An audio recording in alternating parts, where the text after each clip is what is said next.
Hello and welcome to episode 79 of the LIFTALK podcast featuring myself, Kelvin and Alex Hayes, and he's Coca-Cola, no sugar. Welcome, Alex. Thanks for having me, mate. Are you hosting today? Are you? I am hosting today, apparently. Didn't get the seat though. I didn't get the seat. I don't want that seat anyway. It's got your stinky butt. Too many prints on farts. it. Too many farts on it. Too many farts on it. I like this seat instead. Yeah, how have you been? Been all right? Pretty run down. Why? Mega nuts. Kids Fair are, enough. kids are sick. Now I'm sick. Coupling that with mega nuts, then training on Monday hurt my groin. Yep. You know, I'm in a world of hurt, really.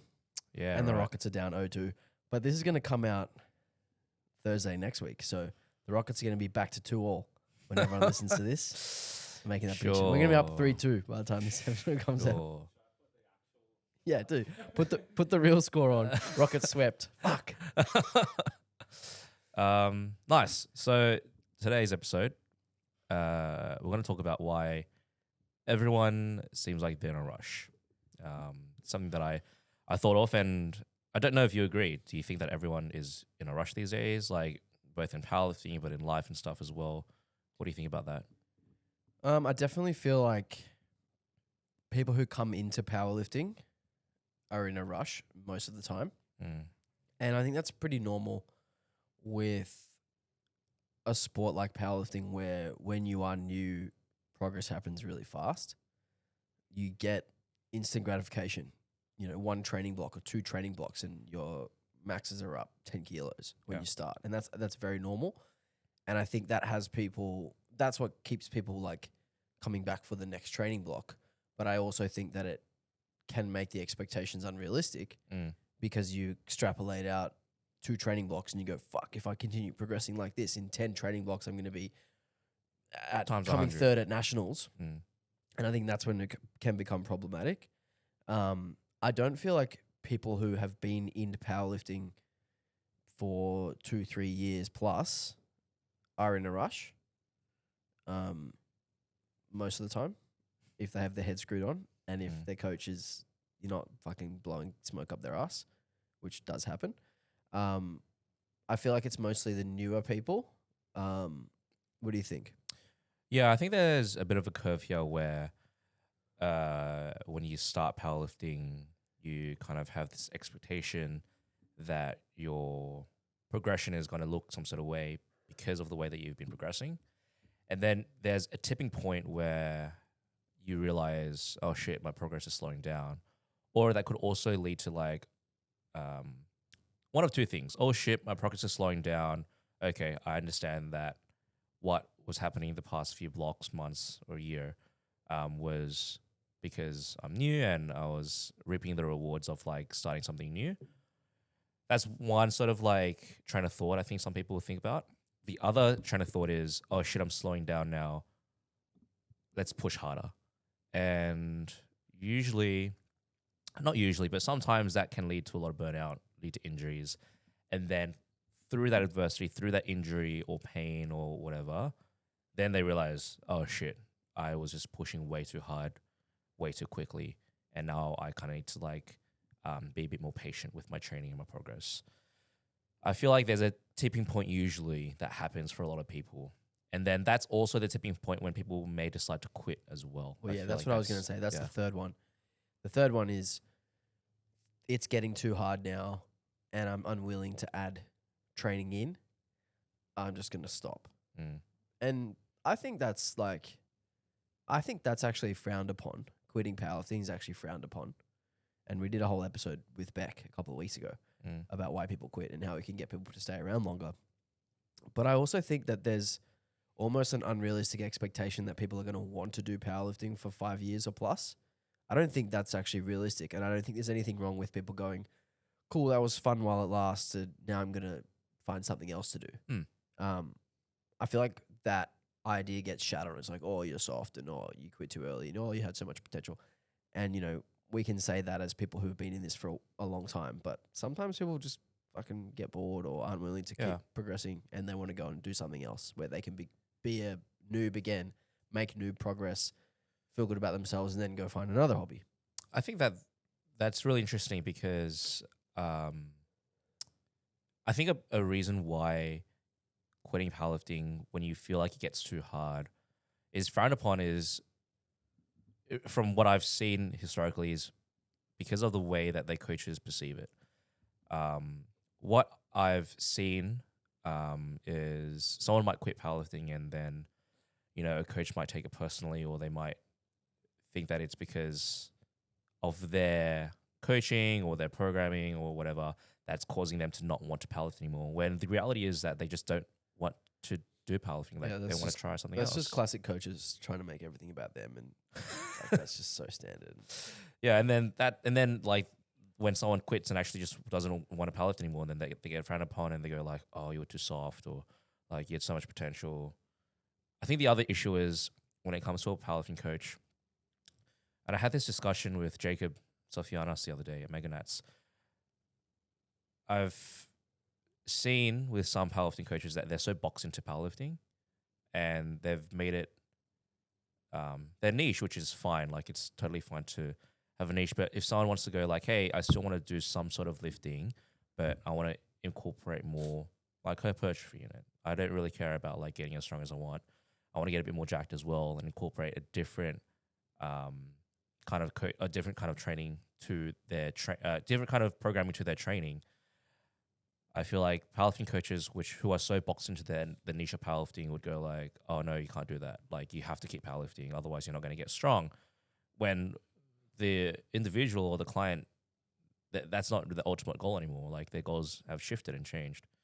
What do you think about that? About people who want to sort of like not quit entirely, but shift away from powerlifting?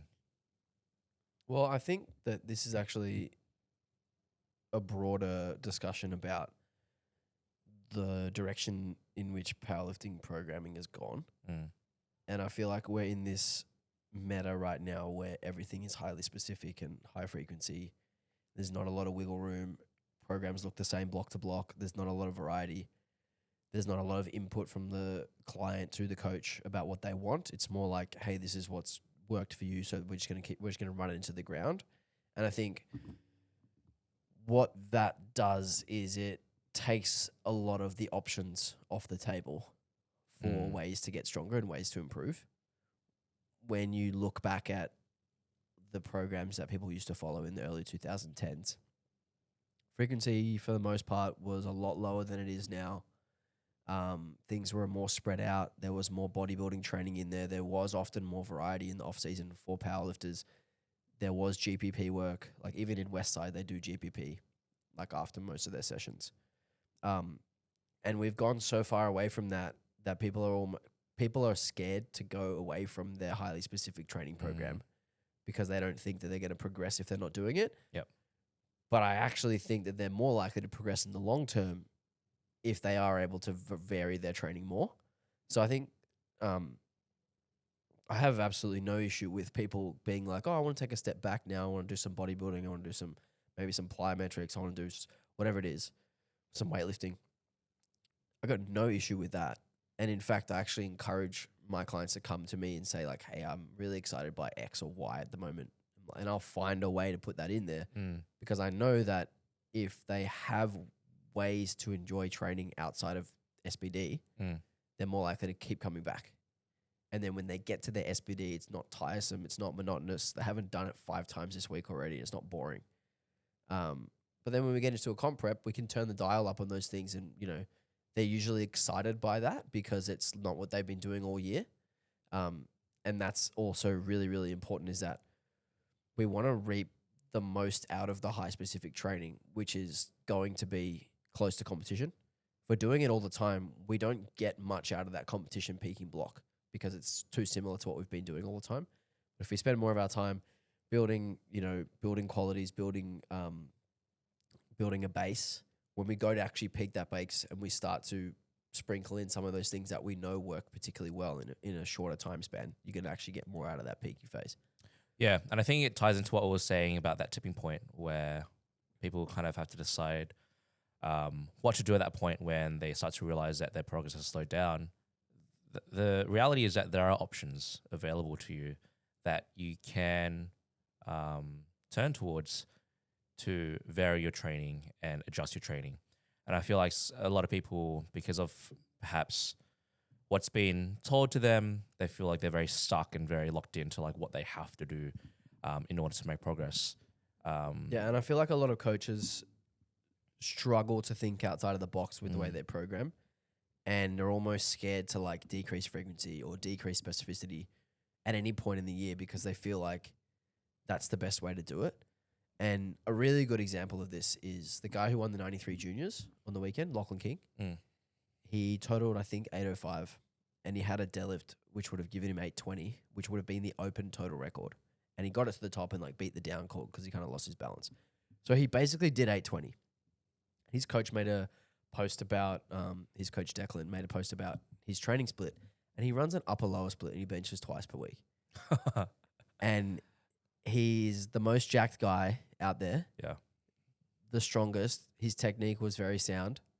So he wasn't missing out on any of the things that you get from high specificity. He was actually better than everyone. And he was training in a completely different way to the way most people do train. And I think that's very illuminating in the sense that, and I said this in the podcast with Jack about the variety of programs that actually work. And if you zoom out and you start to look at more people and you start to examine the way that they train, you actually get an understanding for how many options you have for the same result. So if someone's bored doing one thing or they're feeling burnt out doing one thing, you can give them something that is super, super different and you can still get the result that you're wanting. And you can also drive enjoyment. You can drive effort by driving enjoyment. You can get increased buy-in by giving them something that maybe that they've suggested that you're on board with that's very different to what they're doing. Like an upper lower split, most powerlifters would be like, oh, I'm only going to bench twice per week. This guy benched like fucking 190 or something. Like he didn't need 3 times per week. He didn't need 4 times per week. He didn't need 5 times per week. Yeah.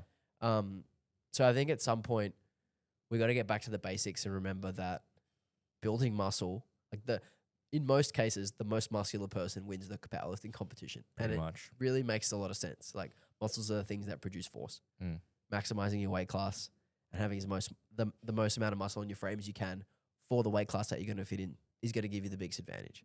And I think we overlook that a lot in the powerlifting context, and we try to find ways to like game the system in a way and like find these little niche programming specificity and frequency things that are going to give us the little 1%er, but we're missing out on this giant rock over here that's like way more important. Yeah. Sorry, that was such a rant.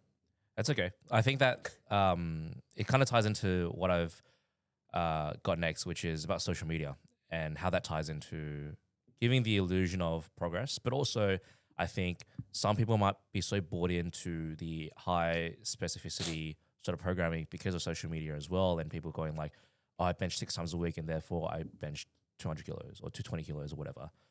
And I think that social media has been great in allowing us to explore and see what other powerlifting methodologies or other powerlifting coaches are out there in the world. But also, I think it may have caused a lot of people to be very closed-minded in terms of what they're seeing on social media, because I think that a lot of people, when it comes to social media, wants to show their best self, right? And that's totally fine.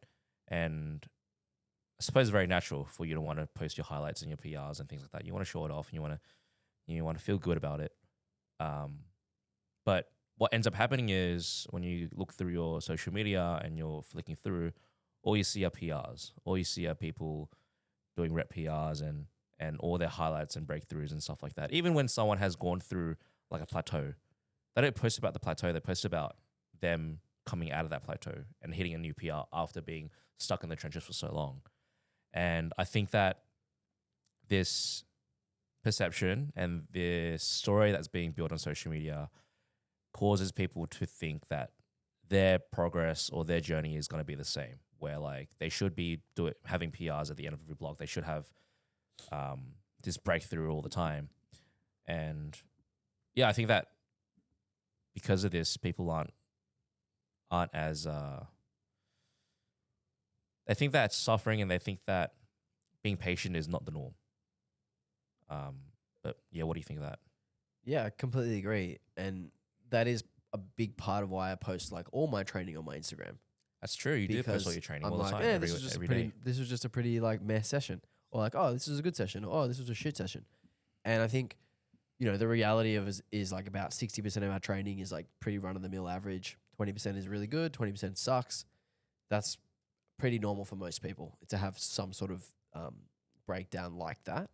And when people only post the 20% that's great, it does create a false sense of what this journey is going to be like. And I also think the biggest problem with that is that when people go through periods of training that are just kind of meh, or periods of training that are bad, they think that it's something wrong, and they think that they're doing something wrong, or they're not trying hard enough, or maybe they're not built for this, or blah blah blah, when it's just a normal experience.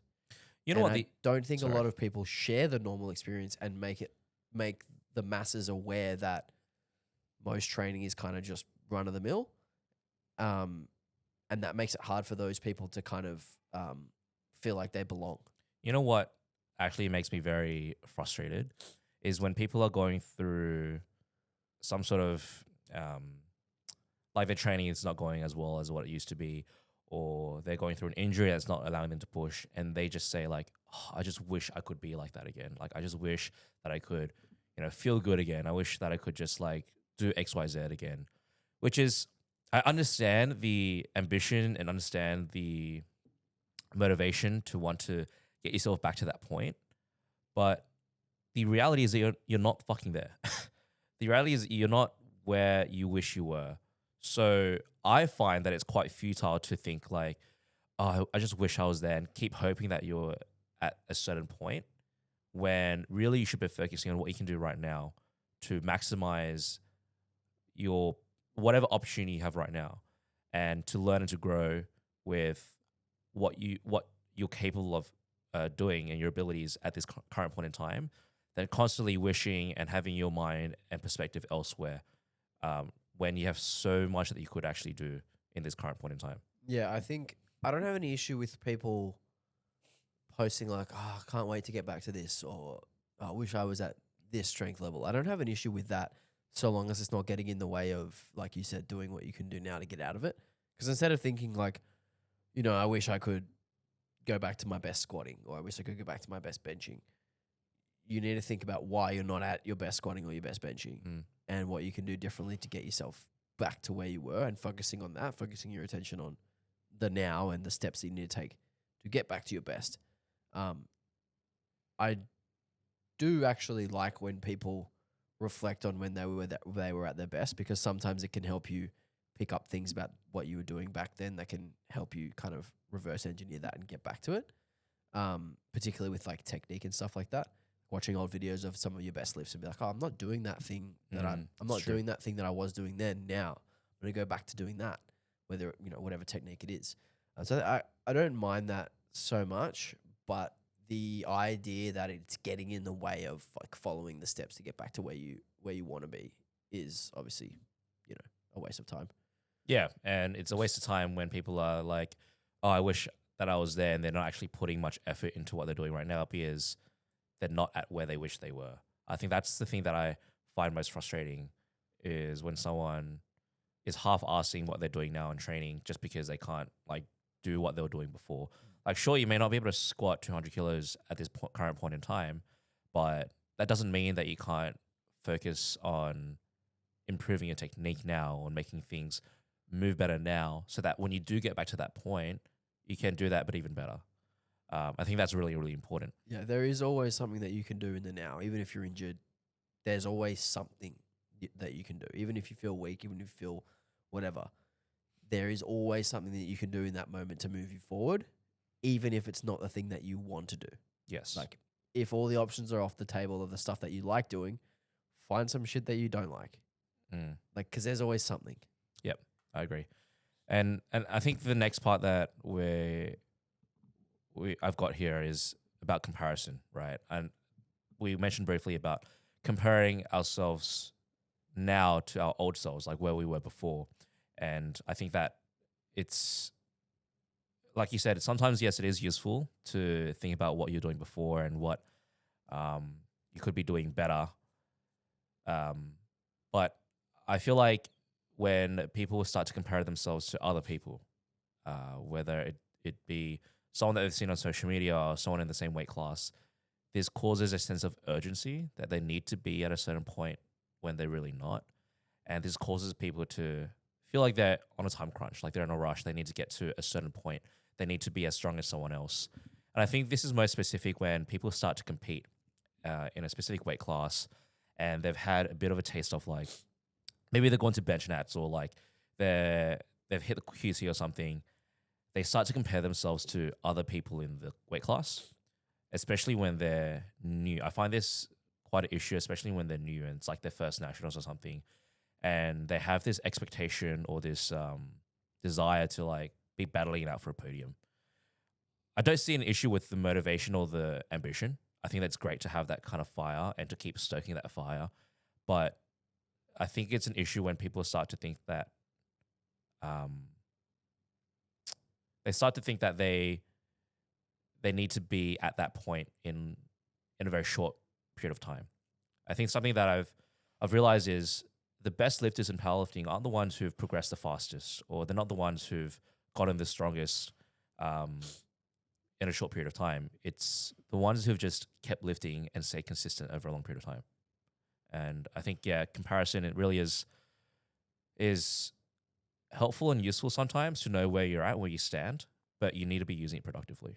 Yeah, I think when we get the idea that we're in a rush or that we have to be at X number before X date, it leads people to make bad decisions in their training. If they're using RPE, they're overshooting early in the block and burning out towards the end, and then, or maybe they're programming themselves and they're just giving themselves too much volume, or they're telling the coach, "No, I'm good. When Good for it." Deep down, they've got niggles and they're starting to be sore and tired, but they're not reporting things accurately, or they're lying about their RPEs and their spreadsheets so that their coach gives them more, and these kind of things that people do. It's like self-sabotage in a way. The first thing is, like, when you have a goal like, I want to be on the podium, first of all, you don't know who's going to be at the comp. You don't know how those people are going to perform. You don't know what total you even need to be on the podium. Like, it's completely up in the air what that means. Like, there could actually only be 3 people in that weight class and you could get on the podium by default. Or there could be 20 and you could come 12th even though you do your absolute best. So I feel like goals like that are reliant on other people can be a little bit misguided. Whereas I feel like goals that are, I spoke about this with Jack as well. Like, I like people having lofty goals as far as numbers that they want to hit. The problem becomes when you put a timeline on it and you feel like you're falling short, but that's only really because you've set a shit goal. It's not a problem with the process or the training itself. Because at the end of the day, we can't actually predict what the outcome of the training is. We can only say, like, hey, I think this is our best bet to get you as strong as you can in the time that we have. Where you actually end up falling on that outcome is not really up to us. It's up to a million other variables. So having the goal in your mind, like for you, Kelvin, it might be like, I want to squat 300 kilos one day. I think you can do that. I don't think you can do it this year. What? So if you said to me, Serious? like, I can do it this year. I want to squat 300 kilos this year, I'd be like, I like the fire. I like the ambition. I like the ambition. I like the fire. We'll do our best to get there. But if you get to 280, that would still be 17.5 kilos more than what you did at Nationals in February. Like, that would still be a great result. And I feel like the issue is that people would say, I want to squat 300 this year, put 20 kilos on their squat and be disappointed that they didn't meet 300 when 300 was actually just a stupid goal in the first place. So, yeah, sorry, that's a bit of a rant as well. I don't even know if I answered your question. What was my question? Don't know. What was it? I don't know. Anyway, moving on. No, I actually agree though. I think that there's nothing wrong with having big ambitions. Like, if you want to go to Worlds, let's fucking try to go to Worlds. Yeah, right? 100%. Yeah. But we need to figure out, okay, like if you're here right now and to get to Worlds is, like the QT is maybe like 50 kilos above your total, let's work towards that first and let's break it down, right? If we're able to continue training as you are right now and focusing on improving what you're doing right now, and you're able to continue enjoying training so that you can continue to train over a long period of time consistently, I have no doubt that someone who has the ambition and desire to get to worlds will get there eventually. But going like, man, I want to go to worlds next year. Like, okay, we've got to really assess the situation and really understand, because it, as you said before when you first started your rant, it depends on how other people perform as well. That's what I was going to say to what you just said. That there is like, you said you have no doubt that people can make it. That's false, because it relies on you beating other people. And like, you could get to 800 kilos, Kelvin, but two people you could compete against could do 850. You're not going to worlds. So then what would you say to someone who's like, I really want to go to worlds? It's a good question, because it's like, we can keep training and maybe one of them will quit and one of them will like maybe get injured or something, and then we have our chance. Yeah. So like, you're always going to have a chance, but to guarantee it to someone, I think, is the wrong approach. Like, to say to someone, you will get to worlds if you keep going. Oh yeah. I don't think that's the right approach, because we can't guarantee that. We can't guarantee that you're going to outperform other people, because we can't have any effect on other people's training. We can only affect your training. So then what if someone's like, that's my biggest goal. Like, I really want to go to worlds. What I would say to someone is continue training, continue competing, do every single nationals until you get there. Because there will be one where a few people aren't there. There'll be one where you place high enough and you get to get in the ranks on Carpino. Maybe you don't win your weight class. There might be one where you do win your weight class and you get there. But it may not happen the first 8 times. Might happen the 9th. Yeah, no, I agree with what you said, but I think where I'm coming from is if someone really has that true fire in them, and I don't know, this is a bit less real, I'd say, but I really think if someone has the fire and the passion really to want to go to worlds and they're executing and demonstrating that in their training, I think one day it's very likely that they'll end up there. And the reason is because I think that a lot of people, they do say like, yeah, I want to go to worlds, you know. Maybe in masters, they wait for masters. Maybe that'll be your chance. The thing is though, like, yeah, that's my only chance. the thing is though, like, you can try as hard as you want. You can have the best program in the world, but if you don't have the right genetics, you're not fucking beating Kana. You're not beating. Bro, I could beat Kana.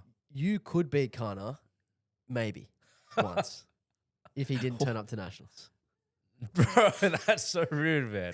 Nah, I could out-total him. But I think there's an element that like you're missing, is that you could get like some skinny white kid who's 5'11" and he say, I want to get to the NBA, and you say to him the same thing. Man, if you try and you have the ambition and you want to do this for all your life, you're going to make it to the NBA. But the reality of the situation is that the average height in the NBA is 6'7". 6'7"? It is actually. It is actually 6'7". It's dominated by freak athletes, top 1% of the 1%. And powerlifting is only improving in terms of the talent pool. The genetics rise to the top in every sport. So to just say to anyone, any person off the street, hey man, if you've got the ambition and drive for it, you're going to make it to worlds, is just wrong. I don't believe that. You really don't believe that? I don't believe that you can say to someone, like, if you have the true passion and desire to... No, what I'm saying is you cannot guarantee to any person who walks off the street... No, you can't guarantee it. It can't be guaranteed, but... But what you're saying is, like, you could say to someone, hey, if you keep trying, you could make it. And yeah, they could make it, but the likelihood of saying that to every person who walks off the street is very, very, very low. Very low. It is very low. But I'm not going to go to someone who is like to me, I want to go to Worlds, and go, I don't know, you're a bit skinny, you know? No, of course not. You're not going to say that, but you're not going to say, like, yes, you are going to make it. You're definitely going to make it. You've got what it takes. This is what I'd say. I'd say... You can't say that either. I'd say I believe in you. I believe that you have the right ambition and you have the desire to go. Let's do everything in our power to try to get you there. That's what I would say. What I would say is, like, hey, let's get you the Nationals QT first. When we get you the Nationals Let's QT, let's do your first local first. Then we'll get to Nationals, and then we'll see where you're at in the Nationals ranks, and then we'll do our best to get you as far as we can. Yeah. But I would never promise to someone, hey, you're going to make it to Worlds. No, Because okay. I just don't think that that's realistic for most people. I don't think that I would say, yeah, you'll make it. You said that at the start of this. No. Don't misconstrue what I was saying. Yeah, he said it. I didn't say. Rewind it, Joel. If you rewind what I said, you would see that in what I was saying, I meant, and listen to me carefully, Alex Hayes. I meant, if someone comes to me and they say I want to go to Worlds, I wouldn't go. Like I said, I would believe in them.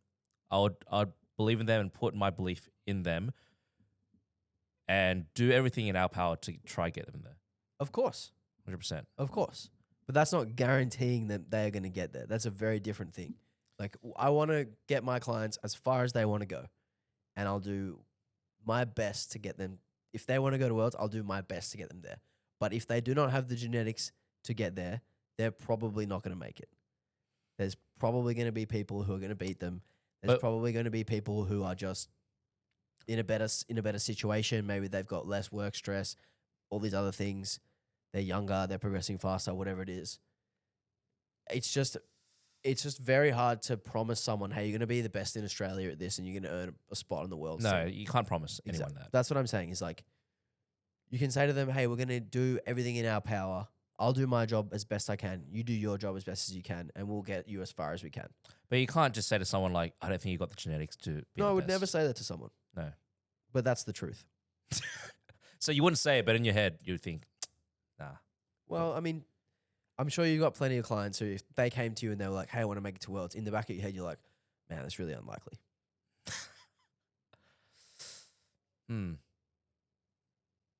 No. No. No. You're not being true, Kelvin. I don't think you're lying to all these people so that I'm not one to go like, nah, they probably won't make it. Like, who are you to judge someone based on how they show up to you the first year of getting to know them that they're not going to go to Worlds, or they don't have the ability to make it? Because I've seen what it takes from an athletic standpoint and a mindset standpoint and a time standpoint, and the likelihood that someone coming in off the street who's never done a comp before is going to get there is very, very low. The most likely outcome is that someone quits within the first 3 years. Yeah. And actually never makes it to Nationals. That's the most likely outcome. And the difference between making it to Nationals and placing high enough at Nationals to then go to Worlds is like an extra 5 to 8 years of training on top of actually getting to Nationals in the first place. And that includes having good enough genetics to get to that point. It's just very unlikely. But there's a chance. There is a chance. There's still a chance. There's always a chance. Are you telling me there's a chance? There's always a chance. Is that from Liar Liar? Dumb and Dumber. From Dumb and Dumber. I don't know. I haven't watched it. There's still a chance. Anyway, I think that anyone has a chance. Anyone has a chance. It's possible for anybody. That's what I think. You never know.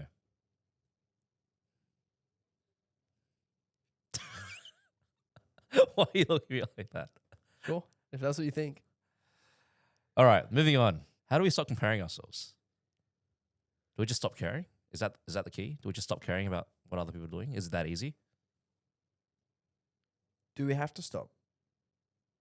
Good question. Do we have to stop comparing ourselves? Why do we have to stop comparing ourselves? That's the prompt. What's the harm? What's the harm of comparing yourself to others? Okay, well, first of all, like when we first started this topic or this segment, comparing ourselves, we mentioned it causes a sense of urgency. Like you need to be at a certain point because otherwise you're falling behind, or you need to catch up to this certain person, otherwise you're not going to be competitive. Those are some of the thoughts that I've encountered, both personally and with clients, when they've seen other people in their weight class and have been comparing themselves to what are the other lifts out there. But do we need to stop doing that? I think comparison can be like a huge source of motivation. I agree. To think like, oh, this person's doing these crazy lifts. Like, oh, this guy's squatting 320 kilos and I'm right now doing 200. There's hope for me to get to 250. It's possible, right? Like it's possible for me to get to 250. It is. Anyone can get there. It's possible for me to get to 270. I think the problem with comparison, and particularly comparison to the top level, is that this doesn't seem to happen in other sports. Like, no one starts sprinting and within 2 years of sprinting goes, fuck, man, Usain Bolt's so far away from me. How am I ever going to catch him? No one does that. It would be stupid to do that. No one starts shooting hoops at home and does like plays in a little local comp game and goes, fuck me, Steph Curry's so much better than me at shooting. Like, it's actually really dumb when you think about it like that way, that someone could come into powerlifting, do it for a year and go, fuck, man, Joe Borenstein, he's so strong. How am I ever going to get as strong as Joe Borenstein? It's like comparing yourself to the best athletes on the planet at this particular sport when you've just started is really silly. Why do you think it's so common in powerlifting? I think because the sport is still reasonably underground, and I think because the genetics in powerlifting haven't quite, like, we don't have as many freaks as there are in other sports to like make it seem so crazy that it's like inconceivable. Because So- I think you can come into powerlifting, and as I said at the start of the episode, is that people make lots of progress very, very quickly, and then they start to extrapolate that out. Cool, what's this going to look like in 2 years? Oh, cool, I'm going to be as strong as Joe Borenstein in 2 years if I progress at this rate. And then you start to get these dreams. But because there's so many freaks in like the, you know, real popular sports, when someone starts, like if you started running and you went to run a marathon and then you go, fuck, the world record for the marathon's under 2 hours. How am I ever going to get to that? No one would do that. Because there's that many people have been doing marathon running for that long. There's that many freaks who are like purpose built to run marathons from Kenya, etc. Like, these guys train at altitude their whole life. They live at altitude. It's like so easy for them to just churn through Ks. Like all the best marathon runners are from Ethiopia and Kenya because they're literally built for it. We don't really have that in powerlifting yet because the sport's still relatively new. So like the top of the top isn't so far away that it seems inconceivable. So you're But saying I that think it will get to the point where the top of the top is so crazy inconceivable that only people who are actually genetically gifted will even aim that high. So you're saying that right now, because of the top of the top, what they're achieving seems somewhat achievable. Somewhat, yeah. It gives people a sense of false hope that they can also achieve that. It might not be false hope. Like it may be possible for some people to do it and get there. Yeah. But it's rare, man. Like it's hard to be talented enough. It's very hard to actually be talented enough to be the best or get to Sheffield. Or What do you think get to Worlds. constitutes talent in powerlifting? Well, I mean, there's like muscle shape, muscle size, muscle contraction, that kind of stuff, like ability to handle training load, ability to handle volume, ability to not get injured. And a lot of those things are genetics. A lot of those things are genetic components.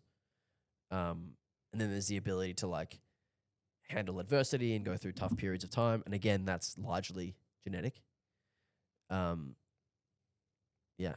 Like you'll see dudes who play rugby who are like the most jacked people you've ever seen in your life, just playing, like Fijian guys just playing local rugby at the park.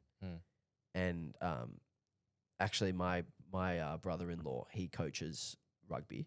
Oh, nice. And he said there was a bunch of Fijian kids who came to join the club and they did a weight session. And these guys were like so large and so muscular. And he was asking them like how long they've been training, and they had never stepped foot in the gym before. And it's like, you're telling me that, you know, I've been training for 20 years and I don't even look half as big as this guy who's never picked up a weight. Yeah. And like, that's the like range of genetics that we have in the world. And there are people out there who are, you know, they don't look that muscular, but their muscles produce so much force and they're really, really strong. And other people don't have that. And it's like, it's very hard to actually like pinpoint what that is or means, or see someone and be like, oh, you've got it. You kind of have to like train for a little bit and see if you're on that trajectory to know whether you'll have a chance or not. I think what's interesting about powerlifting as well is, if we use basketball as an example, someone who's generally tall, muscular, that already is a criteria for, I guess, some sort of some sort of criteria for success in basketball. Whereas in powerlifting, are you seeing any trends or any body shapes or body types which looking like it's criteria for success in powerlifting? Not necessarily, but there are like trends for the people who, like I mentioned earlier with Lachlan, people who are the most muscular in each weight class are typically going to be the ones who are going to be the best. So having the genetic ability to actually pack on that muscle is one thing. And then obviously having the right bone structure and, the big, look, you know who Ed Cohen is? Yep. Widely regarded as the greatest powerlifter of all time. He's like built in a lab to be good at powerlifting. Long arms, giant hands, huge rib cage, short femurs, broad shoulders, literally has all the components you need for all 3 lifts. And if you're not built like that, if you're tall and lanky and you have long legs, you're never going to beat Ed Cohen at powerlifting. So I think there's like, as much as we want to say, God, this podcast has just turned into being about genetics. As much as we want to say like, everyone can do it, everyone's got a chance, I don't think that's true. Fair enough. So, say for example, someone is feeling like they are in a rush. They feel like they need to be in a rush to be somewhere, be someone, or do something, or lift a certain kind of weight. And then they start to actually feel like their training is getting worse. What would you say to someone like that? Say, for example, I come to you, right? And I'm like, dude, I want to squat 300. And I'm like constantly overshooting. I'm getting injured. But I'm just like, dude, I just need to do the work. Like, I just need to train harder. What would you say? I would say that your actions and your words aren't aligning, in that your decision making is too short-sighted to the point that it's actually putting a dent in the long term. And we need to think about what's going to be the right decision to get you where you want to go in the long term. I think the first part is something that we alluded to earlier, is like the goal of squatting 300. It's not something that we can really put a time on, because it's very hard to predict how long that's going to take. So all we can do is to get you to progress each block or each cycle, each training cycle, as much as we can. And in order to do that, we have to do the right amount of training at the right intensity, and we have to figure out that dosage and that difficulty, not try and like speed run it and go too far to bring the goal shorter, because we don't know where this goal is. Like, this goal is somewhere out in the distance. We don't know where it is. But if we do what we can and we train with the right amount of volume, the right amount of intensity on each consecutive block, and if you get to the end of the block and you go, yeah, I think I've got a little bit more to give, then we can add a little bit more in. And you get to that next block and you go, yeah, I think that was the right amount. And then you do that again, and then maybe in 4 blocks time, I think I can go a little bit more. Then we add more in again. And we're slowly adding workload and volume in to allow you to progress a little bit quicker over time. But it's not something that happens like very, very short term. Yep. It's not like, cool, I got this mad goal. It's like, bang, let's just double your squat volume, because you're going to get hurt in like 3 blocks time. Yep. So yeah, I think it really is about like having enough of a zoomed out lens to go, okay, we're not sure how long this is going to take, but we're willing to work, for however long that is, we're willing to work for it. And then also being able to zoom in and go, is what we're doing currently working? Is there room to put more in? Maybe we're doing too much. Do we need to remove some stuff? Like, I've had clients, I'll give the example of Yanni, who her best deadlifting has come doing deadlifts once per week. And that's not typical of what you would expect. But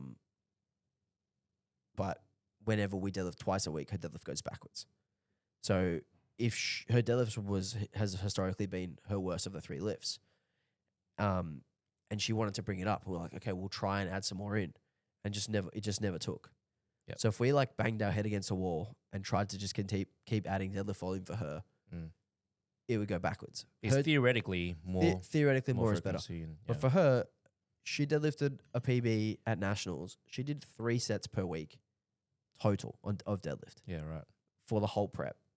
And she only did 1 top set the whole prep. And it was a single. The end of her final session, it was like ramping up to a single. She did like a 5, a 4, a 3, a 2, and a 1. Finished on a single, and then deadlifted a PB in the comp. So like, that's not what you would expect. Typically, you would expect, we need to find ways to do this lift more. But the right amount for her was less. Yep. Yeah. I think when it comes to being so locked in on an outcome as well, you can end up losing sight of what you're actually doing now and what progress you're making now. It may not potentially be progress specifically on the load that you're progressing in, but it could be progress on like, look, you're doing the same load, you've done the same load, but it's moving better, or it's moving, you feel stronger, you feel better. And also like with your technique, you're improving your technique. You're not, like you're not losing any sort of strength or power in specific parts of the lift. I think that's important to acknowledge and consider as well when you're working towards a goal. That there are other components and other parts of lifting and of training which add towards that ultimate goal.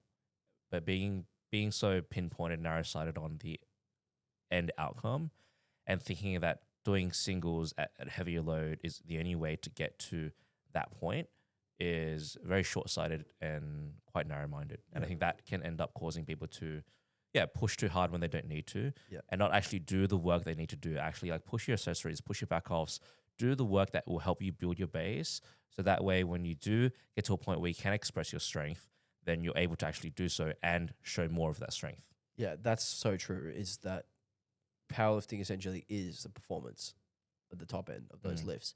And when people are feeling like they're chasing their tail and they need to like show their progress all the time. Yeah. And they need Singles, to need to prove to themselves that they're progressing all the time. They push their singles too hard to try and hit PBs every block. And that often results in like, you do that single, there's a lot of fatigue coming with that, and then the back off suffer, and then the accessories get skipped. Yep. And you're missing out on the work that actually brings the single up. That's so common. I also think, similar to what you were saying before, is there's more ways to progress than just looking at the end goal. There's more things to look at that you can achieve in powerlifting other than the example of going to Worlds. It's like if someone comes to you and they're like, I want to go to Worlds one day and I want to get there, I want to do the best I can, but they've never been to Nationals. It's like, cool, let's get you to Nationals first. And then like, let's take a step back and be like, cool, how far have you come? You started as a novice, now you're at Nationals with the best people in the country. Like, that's awesome. You should be proud of that. Yeah, for sure. And like, celebrate that in the moment, even though it's not the end goal and it's not the thing that they really wanted when they first started. And then it's like, cool, now let's get you on the podium. And maybe the next year they come 5th, and the next year they come 4th. And then the next year they finally get on the podium. And it's like, cool, man, we made it to the podium. That's so cool. The first time you were here, you came 10th. Yeah. Like, look how far you've come. You've put 100 kilos in your total in those 4 years. Like, this is so awesome. Like, well done. And actually zoom out and be appreciative of how far they've come in that moment. And that might actually be enough for them. Because sometimes when people come into the sport, they go, I want to do this. I want to get to Sheffield. Like, I want to be on the Sheffield stage. And then they get into the sport and they realize, like, that maybe they don't have what it takes. But they're still happy with the effort they've put in, and they're still happy with giving it their all and getting as far as they can, even if it doesn't mean being the best in the world. Yeah. Like we could give the example of that skinny white guy who wants to make the NBA. Maybe he makes the NBL. He plays in the Australian League. And he's still a professional basketball player. And he's like, fuck, I'm a professional basketball player. This is awesome. It might not be the NBA, but I'm being paid to play basketball and I've come so far. Like, I'm proud of that. And I think it's actually really important to be able to reflect on what you've achieved and go like, this isn't the top level, but it might be my top level. And I'm okay with that, and being okay with that. Yeah, I think the important part of being okay with that is actually celebrating it for what it is, instead of thinking like, fuck, I'm not there yet. Like the guy in the NBL might be like, fuck, this fucking sucks, I'm the NBL. But it's like, no, really, like you're getting paid to do what you love. Yeah. Yeah, man. Let's wrap it up. You want to wrap it up? Have you got anything else? Not really. Okay. That's about it. Cool. Thanks for watching, everybody, and listening. That was episode 78. Was it 79, mate. 79. Get with it. 79. Well, we're missing one because you guys fucking goofed that last one. What do you mean? The one with the copyright music that got deleted. Oh, just uncopyrighted. It's on every platform but Spotify, according to Joel. Bloody millennium. Well, only look at podcasts on Spotify. So enjoy the rest of your week, everybody. We'll talk to you next week. If you guys agree or disagree with anything that we said today, don't be afraid to DM us and start a conversation. Everyone's going to hate my take. Anything's possible, man. I believe in anyone and everything, you know? Why are you leaving your chair? I'm not done.